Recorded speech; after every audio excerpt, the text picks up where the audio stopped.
Смотрите, вот плесень. Все плесенью покрыто. Пол весь скрипит, потому что он весь гнилой. В эту квартиру многодетная семья Берденковых переехала на днях из соседнего подъезда. Говорят, спасались. В доме по улице 40 лет ракетных войск в степном поселке безопасного жилья остается все меньше и меньше. Там потолок падает, лестница в подвал ушла. Там страшно, засыпать может в любой момент. Здесь потолки ровные, хотя бы пол ровный, более-менее ровный. А там вообще ужас был. Там идешь, смотришь, что не провалишься.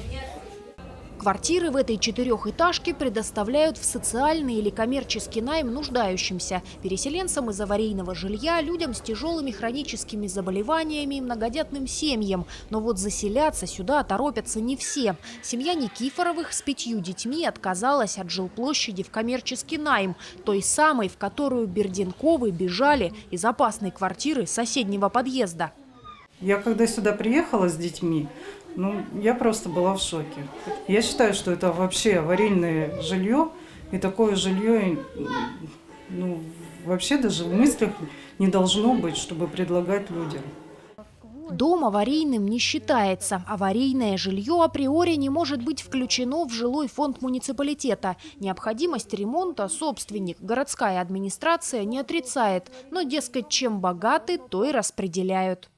Не все жилые помещения, поступающие в муниципальный жилищный фонд, находятся в удовлетворительном состоянии. Значительная доля из них требует капитального или текущего ремонта. Финансирование, выделяемое из бюджета города Омска, недостаточно для проведения ремонтных работ всех жилых помещений муниципального жилищного фонда. Не так давно этот многоквартирный дом обследовали специалисты Центра гигиены и эпидемиологии. Заключили, что жилые помещения соответствуют санитарно-эпидемиологическим требованиям и пригодны для проживания. Но этот пол проваливается. Я сейчас вам пол везде во всей секции покажу. Вот все падает, стена он падает. Татьяна Фомина с официальным заключением экспертизы никак не согласна. Ступеньки в подъездах, пол в квартире проваливаются. Плесень 40 лет наблюдала, как ее дом постепенно разрушается. Жилье выделяло еще советская Минобороны. Наверное, заслужила за 12 лет, если меня здесь оставляют. Надо мной весь Степной уже смеется.